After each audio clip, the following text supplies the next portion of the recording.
Hello, welcome to Anand Maniyar YouTube channel. વેક્ટરના આપણે ત્રીજા લેક્ચરની અંદર થોડાક એવા ઇમ્પોર્ટન્ટ પોઈન્ટ્સ છે એ આજે આપણે ચેક કરવાના છે. લાસ્ટ લેક્ચરની અંદર આપણે સદિશના સરવાળા શીખ્યા હતા, એનું થોડું વર્ક પણ તમને આપેલું છે, તો બધાએ આ કર્યું હશે. હવે થોડાક પોઈન્ટ એવા છે કે જે ખૂબ અગત્યના છે, જેને આપણે નામ આપ્યું છે LBH, લર્ન બાય હાર્ટ. દિલથી પાકું કરી રાખો, બરાબર. ક્યાંય ને ક્યાંય તમને આનો ઉપયોગ કરવાનો આવશે. કોમ્પિટિટિવ એક્ઝામની અંદર પણ તમને ક્યાંક મદદરૂપ થશે, સ્પીડ લાવવામાં પણ ઉપયોગી થશે. તો આવા LBH, લર્ન બાય હાર્ટ જે પોઈન્ટ્સ છે એ આપણે જોઈ લઈએ. તો વેક્ટરની અંદર ક્રમનો નિયમ A+B = B+A, એટલે કે તમે A+B કરો કે B+A કરો તો એનો જવાબમાં કોઈ ફેર પડતો નથી. એક એક્ઝામ્પલ આપણે દરેક પોઈન્ટના એક્ઝામ્પલ લેતા જઈએ. તો અહીંયા સપોઝ કોઈ વેક્ટર A છે અને એના ઉપર આપણે બીજો વેક્ટર લઈએ, વેક્ટર B, અને આનું પરિણામી વેક્ટર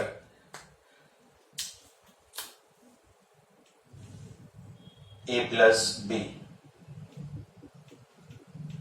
બરાબર. હવે સપોઝ B+A કરીએ તો હું અહીંયા B+A કરું. ધારો કે આપણું આ સંદર્ભ બિંદુ છે, અત્યારે મેં A+B કર્યું છે. હવે જો B+A કરો તો પહેલા સંદર્ભ બિંદુ ઉપર B સદિશ મૂકવો જોઈએ, તો આ B સદિશ,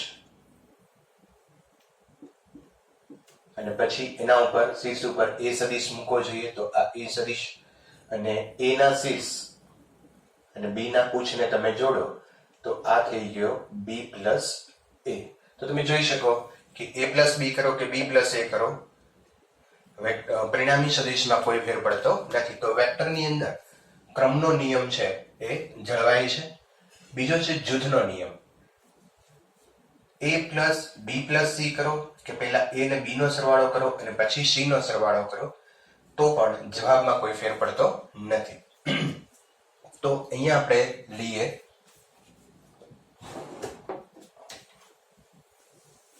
બીજો નિયમ, જૂથનો નિયમ છે A+B+C = A+B+C. એટલે કે જો ત્રણ વેક્ટર આપ્યા હોય ને એમાં તમે પહેલા B અને C નો સરવાળો કરો અને પછી એની અંદર A ઉમેરો, અથવા A ને B નો સરવાળો કરો અને એની અંદર C ઉમેરો, તો જવાબમાં કોઈ ફેર પડતો નથી. તો અહીંયા આપણે જુદા જુદા વેક્ટર લઈએ. ધારો કે આ વેક્ટર A, વેક્ટર B અને વેક્ટર C. તો પહેલા આપણે કરીએ B+C. તો અહીંયા સપોઝ કોઈ પોઈન્ટ લઈએ આપણે, તો વેક્ટર B, એના શીર્ષ ઉપર વેક્ટર C,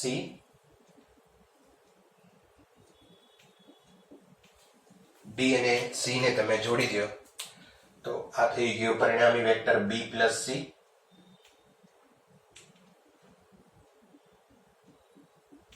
હવે B+C થઈ ગયું, એની અંદર A એડ કરવાનો છે. ત્રીજો વેક્ટર કેવી રીતે એડ કરવાનો? તો ત્રીજો વેક્ટર છે એ જે પરિણામી વેક્ટર આવ્યો છે એના શીર્ષ ઉપર ત્રીજા વેક્ટરનું પૂછ મૂકવાનું, વારાફરતી જ મૂકવાના છે. તો સદિશ A નું પૂછ છે એ આ B+C ઉપર આપણે મૂકી દઈએ તો આ થઈ જશે આપણે સદિશ A. અને હવે આને આપણે જોડી દઈએ તો આ પરિણામી સદિશ આવી ગયો A+B+C. તો તમે આ ડોટેડ લાઈન જોઈ શકો છો કે A+B+C છે. હવે A+B કરીએ પહેલા. તો અહીંયા ફરી પાછો એક સંદર્ભ પોઈન્ટ લઈએ, આ A,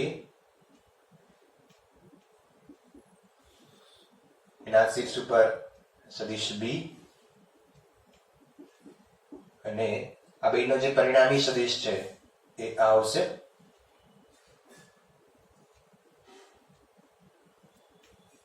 આ થઈ ગયું A+B, અને સદિશ C છે એ સદિશ સી છે એ પરિણામી સદિશના શીર્ષ ઉપર મૂકવાનો. તો પરિણામી સદિશ આપણો આ છે, એના શીર્ષ ઉપર સદિશ સી. તો પરિણામી વેક્ટર આવશે, આને જોડી દો. તો આ પરિણામી વેક્ટર આવી ગયો a plus B plus C. તો તમે જોઈ શકો અહીંયા પણ આ છે, અહીંયા પણ એ દિશા છે, કોઈ દિશામાં એમાં ચેન્જ થતો નથી. મૂલ્ય પણ આના બેના સરખા જ આવે છે, દિશા પણ સરખી હોય છે, એટલે જૂથનો નિયમ પણ અહીંયા સદિશ માટે જળવાય છે, એનો નિયમ પડાય છે. બરાબર. પછીનો મુદ્દો છે, જ્યારે બે સદિશ પરસ્પર સમાંતર હોય ત્યારે તેમનું પરિણામી મૂલ્ય મહત્તમ બને. તો આવું આપણે ઉદાહરણના દાખલામાં જોઈ શક્યા છીએ કે બે સદિશ જો સમાંતર હોય તો થીટા બરાબર 0 હોય, અને થીટા 0 હોય તો બેનો તમે સીધો સરવાળો કરી શકો, અને સીધો સરવાળો થાય તો જે પરિણામી સદિશ આપણને મળે છે એ મેક્સિમમ હોય. એટલે કે r maximum is equal to a plus b maximum a square plus b square plus 2ab cos theta.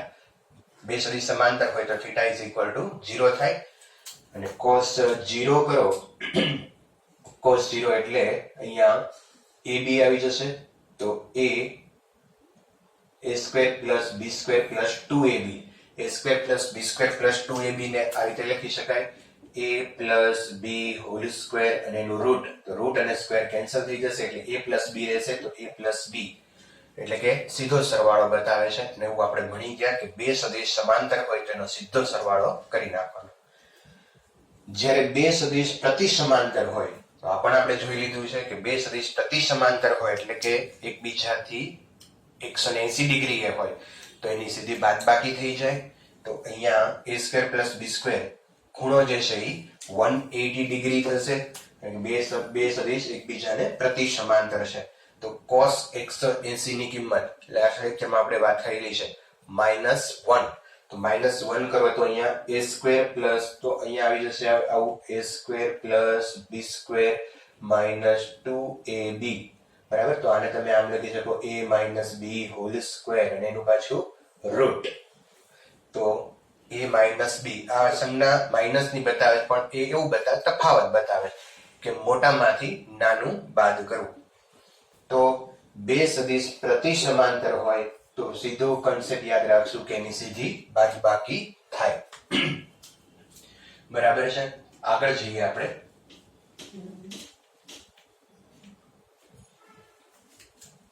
બે અસમાન મૂલ્યના સદિશનું પરિણામી ક્યારેય શૂન્ય ન થાય. બે સદિશ, એક સદિશ a છે અને બીજો સદિશ b છે, આ અસમાન સદિશો છે, તો એનો સરવાળો કે બાદબાકી કંઈ પણ તમે કરો કે ક્યારેય 0 થાય નહીં. બે સદિશ જો અસમાન સદિશ હોય તો એનો સરવાળો કે બાદબાકી ક્યારેય 0 થાય નહીં. 0 ક્યારે થાય કે બે સદિશ સમાન મૂલ્યના હોય અને પરસ્પર વિરુદ્ધ દિશાના હોય તો જ એનો સરવાળો 0 થાય. ઓકે, આ કન્સેપ્ટ ખૂબ અગત્યનો. જો અસમાન મૂલ્યના સદિશો હોય અને તેમનું પરિણામી મૂલ્ય શૂન્ય મેળવવા માટે ન્યૂનતમ 3 સમતલીય સદિશો જોઈએ. જો અહીંયા દાખલા તરીકે એક સદિશ છે a, બીજો સદિશ છે આ b અને આ ત્રીજો સદિશ છે આ c. બરાબર. હવે આ ત્રણેય એક જ સમતલમાં હોય અને અસમાન સદિશ હોય તો આનો સરવાળો જો 0 કરવો હોય તો ફરજિયાત એની કન્ડિશન એ છે કે સમતલ એક જ હોવું જોઈએ અને 3 ના જે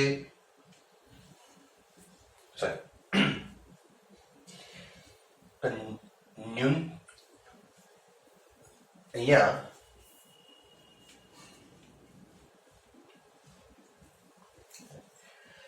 ચાલો નેક્સ્ટ કન્સેપ્ટ જોઈએ આપણે. જો અસમાન મૂલ્યના સદિશો હોય તેમનું પરિણામી મૂલ્ય શૂન્ય મેળવવા માટે ન્યૂનતમ 3 સમતલીય સદિશો જોઈએ.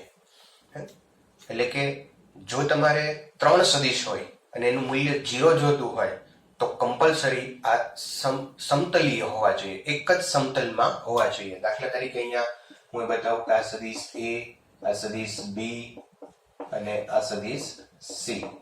બરાબર. તો એક જ સમતલમાં હોવા જોઈએ તો જ એનો સરવાળો છે એ 0 થઈ શકે. તમે આનો સરવાળો કરી શકો. ધારો કે અહીંયા આ સદિશ a એના શીર્ષ ઉપર આ સદિશ બી અને એ અને બી નો પરિણામી આ સદિશ a પ્લસ બી અને સી છે એને આના શીર્ષ ઉપર મૂકો એટલે આમ ઉલટો આવશે તો બેની દિશા પરસ્પર સમાન અને વિરુદ્ધ થશે તો પરિણામી 0 થાય. તો કન્ડિશન શું આવી અહીંયા કે ત્રણ સદિશ હોય અને એનો જવાબ જો 0 કરવો હોય એનો પરિણામી સદિશ 0 કરવો હોય તો એ એક જ સમતલમાં ત્રણે ત્રણ સદિશ હોવા જોઈએ. આમ ત્રણ સદિશ હોય તો નહીં થાય, 1 2 અને 3 આમ ત્રણ સદિશ હોય તો પરિણામી સદિશ ક્યારેય શૂન્ય થશે નહીં. પરિણામી શૂન્ય કરવા માટે ત્રણે ત્રણ એક જ સમતલમાં હોવા જરૂરી છે. તો આ કન્સેપ્ટ યાદ રાખજો કે અસમાન મૂલ્યના સદિશો હોય તેમનું પરિણામી મૂલ્ય શૂન્ય મેળવવું હોય તો ન્યૂનતમ ઓછામાં ઓછા ત્રણ સમતલ્ય સદિશો જોઈએ. મેં અહીંયા ત્રણ સમતલ્ય સદિશો બતાવ્યા, આ a b અને આ a પ્લસ બી અને એના ઉપર c મૂકો એટલે c નીચે આવશે તો a પ્લસ બી અને c વિરુદ્ધ થયા તો પરિણામી બળ 0 થઈ ગયું. તો પરિણામી સદિશ 0 થઈ જાય. બરાબર છે. તો ખૂબ જ અગત્યનો આ કન્સેપ્ટ. નેક્સ્ટ જોઈએ આપણે તો સમાન મૂલ્યના બે સદિશનો દ્વિભાજક એ પરિણામી સદિશ આપે. ધારો કે અહીંયા સદિશ a છે અને એક આ બીજો સદિશ હું આમ લઉં અહીંયા આ સદિશ a આ સદિશ b. જો a બરાબર b હોય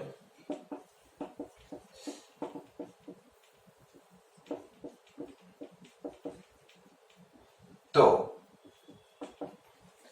આનો પરિણામી સદિશ આપણે દોરવો હોય તો ક્યાં દોરી શકાય? તો પરિણામી સદિશ છે, ધારો કે સમાંતર બાજુ ચતુષ્કોણની રીત લઈ તો આને સમાંતર અહીંયા બતાવીએ અને સમાંતર અહીંયા લ્યો તો આ આવી ગયો તમારો પરિણામી સદિશ. અને આ ખૂણાને તમે સપોઝ આલ્ફા કહો અને આપણે બીટા કહીએ તો આલ્ફા બરાબર બીટા હોય, બે ખૂણા સમાન હોય. એટલે સમાન મૂલ્યના બે સદિશનો દ્વિભાજક એટલે આ સરખા ભાગ કરે છે એ પરિણામી સદિશ હોય. થોડુંક આમાં બીજું વિચારીએ આપણે કે જો a છે એ ગ્રેટર ધેન b હોય તો, એટલે કે આ સદિશ a છે અને આ સદિશ b છે. બરાબર. તો આનો પરિણામી સદિશ ક્યાં આવશે? તો આનો પરિણામી સદિશ સમાંતર બાજુ ચતુષ્કોણ વિચારીએ તો આ સદિશ a આ સદિશ b અને એનો પરિણામી સદિશ આવશે આ. તો આ ખૂણાને આપણે ફરી પાછો આલ્ફા કહીએ, આ ખૂણાને બીટા કહીએ. જો a ગ્રેટર ધેન b હોય તો આલ્ફા છે એ લેસ ધેન બીટા થાય. આલ્ફા a સાથેનો ખૂણો છે એ નાનો હશે અને b સાથેનો ખૂણો મોટો હશે, એટલે કે પરિણામી સદિશ છે એ a તરફ હશે કારણ કે એ મોટો છે. તો પરિણામી સદિશ ક્યાં હશે? a તરફ હશે. અને આ એક હોમવર્કમાં તમારે ટ્રાય કરવાની કે a લેસ ધેન b હોય તો આલ્ફા અને બીટા વચ્ચેનો રિલેશન શું? a છે નાનો છે, b મોટો હોય તો આલ્ફા અને બીટા વચ્ચેનો સંબંધ શું એ તમારે પ્રયત્ન કરવાનો. તો આ એક બહુ અગત્યનો કન્સેપ્ટ, આટલું ઝડપથી નોટ કરી લો પછી આપણે આગળ હજુ થોડાક LBH પોઈન્ટ છે એ લઈએ આપણે. ચાલો નેક્સ્ટ કન્સેપ્ટ જોઈએ. જો સમાન મૂલ્યના બે સદિશ વચ્ચેનો કોણ થીટા હોય તો હમણાં જ આપણે જોયું એમ કે પરિણામી સદિશ છે એ a અને b ના દ્વિભાજક પર મળે અને તેમનું મૂલ્ય 2a cos theta by 2 થાય. તો એ કેવી રીતે થાય એની સમજૂતી આપણે મેળવી. ધારો કે અહીંયા આપણી પાસે આ ફોર્મ્યુલા છે a square plus b square plus 2ab cos theta, જ્યાં થીટા એ અને b વચ્ચેનો કોણ છે. બરાબર છે. હવે અહીં a is equal to b છે તો આ ફોર્મ્યુલાની અંદર આપણે વિચારીએ r is equal to under root a square plus a square, b ની જગ્યાએ આપણે a મૂકશું વત્તા 2aa cos theta. a square plus a square 2a square, અહીંયા 2a સ્ક્વેર cos થીટા. ચલો આમાંથી 2a સ્ક્વેર કોમન લઈએ આપણે, તો 2a square 1 plus cos theta. અહીંથી 2a સ્ક્વેર કોમન લ્યો તો અહીંયા 1 પ્લસ cos થીટા. હવે મિત્રો મેથેમેટિક્સ ની અંદર આ ફોર્મ્યુલા છે 1 plus cos theta is equal to, અહીંયા આપણે એક ફોર્મ્યુલા લખીએ, 1 plus cos theta is equal to 2 cos square theta by 2. બરાબર? તો આ એક ફોર્મ્યુલા છે 1 plus cos theta is equal to 2 cos square theta by 2. તો એનો આપણે અહીંયા યુઝ કરીએ. આ તમારે યાદ રાખવાનું છે, મેથેમેટિક્સ ની અંદર તમે ભણશો. તો અહીંયા 2a square 2 cos square theta by 2. 2 into 2 4 થઈ જશે, તો 4a cos square theta by 2. હવે આનું વર્ગમૂળ કાઢીએ તો 4 નું વર્ગમૂળ 2, a square નું a અને cos square નું cos theta by 2, તો r. તો 2a cos theta by 2 A formula તમે સીધી વાપરી શકો. અહીંયા મિત્રો a છે, સ્મોલ a છે કે કેપિટલ a, એમાં કોઈ ફરક નથી પડતો. 2a cos theta by 2.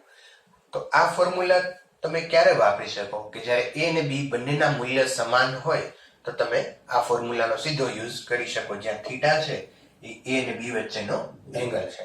તો ગઈકાલે આપણે એવા દાખલાઓ ગણાવ્યા છે કે જેની અંદર a અને b બંનેના મૂલ્ય સમાન હોય, બરાબર, પણ આપણે આ ફોર્મ્યુલાથી એ દાખલા ગણેલા છે. તો આજે તમે એવો પ્રયત્ન કરજો કે એની અંદર a ની જે વેલ્યુ, ધારો કે આઈ થિંક એક દાખલો હતો જેમાં આપણે વેલ્યુ a ની વેલ્યુ 5 હતી, b ની પણ 5 હતી, તો તમે અહીંયા 5 મૂકી શકો અને અહીંયા થીટા ધારો કે 60 ડિગ્રી હોય તો અહીંયા થીટા 60 ડિગ્રી મૂકીને 60/2 એટલે 30 ડિગ્રી, તો cos 30 ડિગ્રી, અહીંયા 2 into 5 અને cos 30 ડિગ્રી. તો આ ફોર્મ્યુલાથી તમે સીધો જવાબ મેળવી શકો, આ લાંબી મેથડ તમારે કરવાની જરૂર નથી. તો અહીંયા મેં આ સાબિત કર્યું છે, પણ તમારે સાબિત કરવાની એવી કોઈ જરૂરિયાત નથી. તમે આ વસ્તુ યાદ રાખી શકો કે જો બે સદિશના મૂલ્યો સમાન હોય અને એમની વચ્ચેનો ખૂણો થીટા હોય તો પરિણામી સદિશ 2a cos theta by 2 થી મેળવી શકાય. બરાબર છે?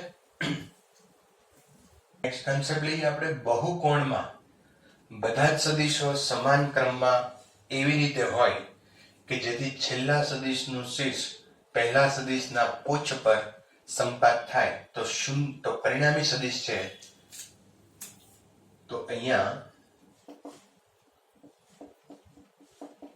પરિણામી સદિશ શૂન્ય સદિશ મળે. તો પરિણામ છે એ શૂન્ય સદિશ હોય.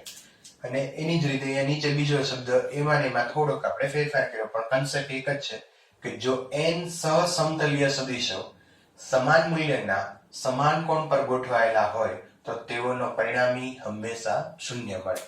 તો આની સાબિતી આપો એટલે ઉપરની પણ ઓટોમેટિક મળી જાય.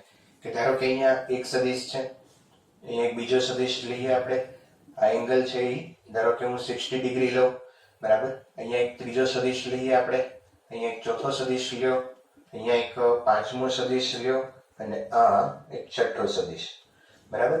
તો આ બધાના એંગલ જે છે આ 120, 60 બધાના ઉમેરાતા જાય છે, 60, 120, 180, બરાબર. આ x અક્ષ સાથે બધાના હું એંગલ લઉં છું તો 180, બરાબર. અને x અક્ષ સાથે તમે લ્યો એંગલ તો આ થઈ જશે 240 અને આ થઈ જશે અહીંયા 300 અને આ થઈ જશે 360. 60 એમ વધતા જશું આપણે 60. તો બધાના એંગલ એક જ સરખા વધતા જાય છે, સહસમતલીય છે, બધા એક જ સમતલમાં છે. તો આનો તમે પરિણામી સદિશ લ્યો, પરિણામી સદિશ છે એ 0 થાય. બહુ સિમ્પલ વસ્તુ છે અહીંયા કે આ સદિશ ધારો કે a છે તો એને વિરોધ કરતો અહીંયા સદિશ આપણને a' મળે, બરાબર. તો આની અસર આ કેન્સલ કરી નાખે, બાદબાકી થઈ જાય, બે વિરુદ્ધ દિશામાં છે. એટલે આ સદિશ આપણે b કહીએ તો b ને બરાબર સામે એક બીજો સદિશ આપણને b' પણ મળે, તો આની અસર આ કેન્સલ કરે. આ સદિશ c છે તો c ની અસર કેન્સલ કરતો એક બીજો સદિશ પણ આપણને સામે મળી રહે c ડેશ, તો બધા એકબીજાની અસર કેન્સલ કરી નાખે અને પરિણામ છે એ 0 થઈ જાય. તો આ જ વસ્તુ પણ અહીંયા સમજાવી શકો કે બહુકોણ, તો અહીંયા ઘણા બધા કોણ છે, એમાં બધા જ સદિશો સમાન ક્રમમાં એવી રીતે ગોઠવાયેલા હોય, બરાબર, કે જેથી છેલ્લા સદિશનું શીર્ષ એ પહેલા સદિશના પૂછ ઉપર આવે તો પણ પરિણામી સદિશ શૂન્ય મળે. તો આ પણ એક કન્સેપ્ટ આપણે ધ્યાનમાં લઈશું, બરાબર. મુદ્દો આપણે લઈએ બે સદિશોની બાદબાકી. આમ જુઓ તો આ મુદ્દો અલગથી ભણવાની ખાસ કોઈ જરૂર નથી, પણ આપણે ઝડપથી હું 2 મિનિટની ચર્ચા કરી લઈએ આપણે કે અહીંયા a અને b બે સદિશો આપેલા છે અને આપણે અહીંયા a માઇનસ b કરવું છે. a માઇનસ b, a અને b ની બાદબાકી કરવી છે. તો આનો અર્થ એવો થાય કે સદિશ a પ્લસ માઇનસ b કરવું છે. a પ્લસ માઇનસ b એટલે a માઇનસ b થયું. તો અહીંયા હું અર્થઘટન એવો કરું કે સદિશ a માં માઇનસ b ઉમેરવો છે. સદિશ a માં માઇનસ b ઉમેરવો છે. તો ઉમેરતા તો તમને આવડે જ છે, બરાબર. પણ કોને ઉમેરવાનું છે? હવે b ને નથી ઉમેરવાનું, માઇનસ b ને ઉમેરવાનો છે. ઓકે, નો પ્રોબ્લેમ. તો જો આ સદિશ a છે અને આ સદિશ b છે, તો સદિશ માઇનસ b સદિશ અહીંયા બતાવો હોય તો આમ બતાવે. માઇનસ b એટલે દિશા વિરુદ્ધ હોય, બરાબર. આ b સદિશ છે એનો આ વિરુદ્ધ સદિશ એટલે માઇનસ b સદિશ થયો. તો હવે આપણે આનો અને આનો સરવાળો કરવો છે, a પ્લસ માઇનસ b કરવું છે. તો સરવાળો કરતા તો આવડે છે, એક પછી વારાફરતી સદિશો આપણે મૂકતા જવાના છે. તો અહીંયા સંદર્ભ બિંદુ લઈએ આપણે. એ સંદર્ભ બિંદુ પર સદિશ a મૂકો અને એની અંદર માઇનસ b ઉમેરો. તો માઇનસ b જે રીતે છે એમ જ વારાફરતી સદિશ ઉમેરશું, એ તમને યાદ છે. તો આ થઈ ગયું માઇનસ b સદિશ, બરાબર. હવે a અને b ને તમે જોડી દો. તો a અને b ને આપણે જોડી દઈએ એટલે આ થઈ જશે a માઇનસ b. સિમ્પલ. તો a માઇનસ b કરવું એનો અર્થ એમ થાય કે a ની અંદર માઇનસ b ઉમેરવું. માઇનસ b કેવી રીતે કરવાનું? તો કે જે b ની દિશા છે એની કરતા વિરુદ્ધ દિશા બતાવી દો.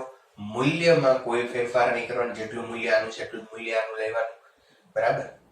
અચ્છા, ભાઈ a પ્લસ b કર્યું હોત તો b ક્યાં આવે? તો આમ આવે, તો b અહીંયા હોત. તો પરિણામી સદિશ આ આવે a પ્લસ b. તો તમે અહીંયા એવું લખી શકો કે a પ્લસ b અને a માઇનસ b એ સરખા નથી. a પ્લસ b અને a માઇનસ b સરખા નથી, બરાબર. સરવાળો કરો કે બાદબાકી કરો તો જવાબ જુદા જુદા, દિશા બદલાઈ જશે, બરાબર. જવાબ એના જુદા આવશે. a પ્લસ b અને b પ્લસ a સરખા, a પ્લસ b અને a માઇનસ b સમાન છે નહીં. ઓકે, તો સિમ્પલ આ બાદબાકી થઈ ગઈ. થોડાક આપણે આના એક્ઝામ્પલ લઈએ અને સાથે સાથે એક આપણે પરિણામી સદિશ જ્યારે a પ્લસ b હોય, resultant vector a plus b હોય તો આપણે અહીંયા આ રીતે લખીએ છીએ a square plus b square plus 2ab cos theta. તો એનું આ સૂત્ર છે. અહીંયા રિઝલ્ટન્ટ વેક્ટર આપણે લઈએ a માઇનસ b માટે, તો એનું ફોર્મ્યુલા થઈ જશે અહીંયા a square plus b square minus 2ab cos theta. તો અહીંયા બાદબાકી હોય તો અહીંયા બાદબાકી આવશે. એનું કારણ છે કે આ થીટા જે છે એ પાઈ માઇનસ થીટા થઈ જશે, એટલે પાઈ જેટલો એમાં ડિફરન્સ આવશે, એટલે અહીંયા પાઈ માઇનસ થીટા મૂકો તો અહીંયા માઇનસ કોસ થીટા થાય.